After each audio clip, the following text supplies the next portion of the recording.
Good morning. I have completed the 2049 media guide for the Patriot Football League. For those who want to grab this document that are owners or just following along with the league, I'll put a link to this document in the video description box. You can click on it and grab it. So the PFL 30th season 2049 media guide, we have our four divisions. These are in orders of predicted finish. This is who I think is going to win these divisions. And then the schedule. So what I'm doing when I schedule every year is I move the divisions around and I schedule based on their finish or on their predicted finish. So this year I moved the first year it was Cali, Texas, Founders, Big Sky, and then then it was Cali, or I can't remember exactly what order, but either way, the teams remain in the same divisions. But I shift the divisions around, and of course, again, whether I leave them in their position of finish or their predicted finish. So this year, the Founders division moved up, the Texas division moved down. Cali and Big Sky have always been in these two positions, and I scheduled based on predicted finish. So Cali, I predicted Indianapolis will find a way to win the division finally. Los Angeles, who's been dregs, has really improved. San Diego has dropped off a bit.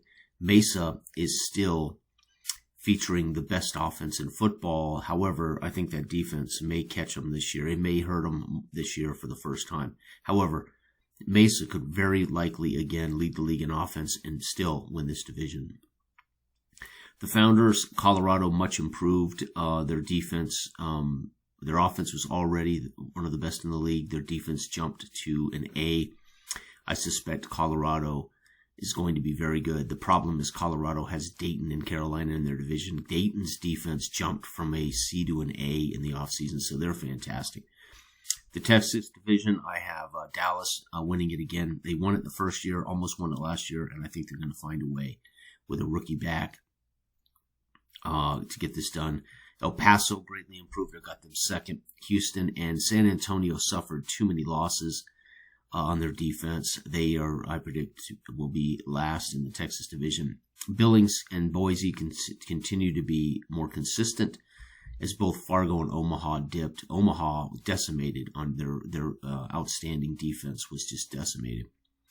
All right, these are my top 10 power rankings, starting with the 10th team. I have El Paso, number 10 on the boards out of 16.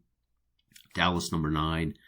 The Devilfish, can't write them off, although their offense took a beating. They have 4 new rookies on offense. I have the Devilfish still at 8.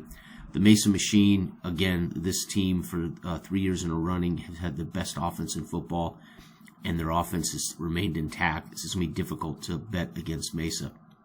San Diego Mavericks, the Los Angeles Lobos, and the Indianapolis Capitals make for 4 teams in the California division making the top 10. So the California division, what does this say? The California division is one hell of a tough division. The Billings Bison, still the best team in the Big Sky. And then Dayton, they had the best coach in football last year with the worst ratings in the league, managed to be 7-7. A phenomenal year by their head coach. They have improved and invested heavily in defense. And the Coolers, all they needed was defense. I happened to roll it for them, and they are now, rated-wise, the best rated team in the entire league in A and A. So keep an eye on El Paso's new rookie quarterback. That's part of why El Paso's improved. They got a rookie to join Rodriguez in the backfield. Rodriguez, one of the top running backs last year in his rookie campaign. Carolina's got 4 offensive rookies, replacing 2 legends that are now retired and looking at the Hall of Fame. Dallas's rookie running back Martinson joins Dallas. Dayton has 2 new rookie defenders that has pushed them up to an A. Indy's got a new rookie quarterback in McAllister. Colorado has new assistant coaches. They didn't have any roster turnover. Jack Shaw replaced all their coaches with new coaches, and it made a big difference. And Los Angeles' 2 rookie defenders have aided them quite a bit. Notable narratives. All 4 Carolina division teams are in the preseason power rankings. Colorado's head coach brings in new coordinators, fields its best team in a decade.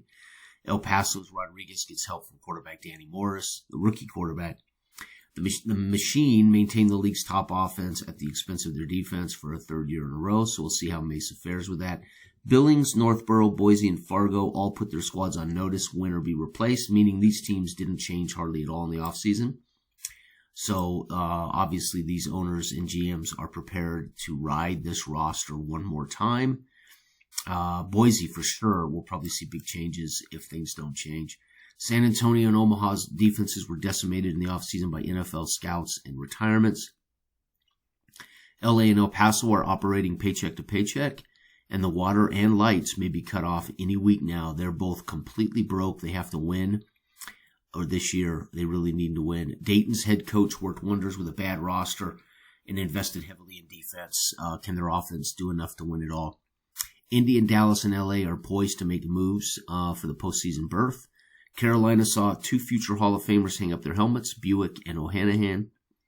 And the Week 14 matchups may decide the fate of all 4 divisions this season. Week 14, I honestly believe every one of these division matchups are going to decide who wins these divisions. So Week 14 is going to be epic. Playoffs don't change. Number 6 at 3, number 5 at 4, and 1 and 2 will get byes, and then those will be determined, and then we will have our 30th bowl game. The rosters are all here, all 16 rosters. Now, the rosters that I advise for the football time games feature naming these positions and names for these positions as they show up in the touchdown, turnover, and distribution charts.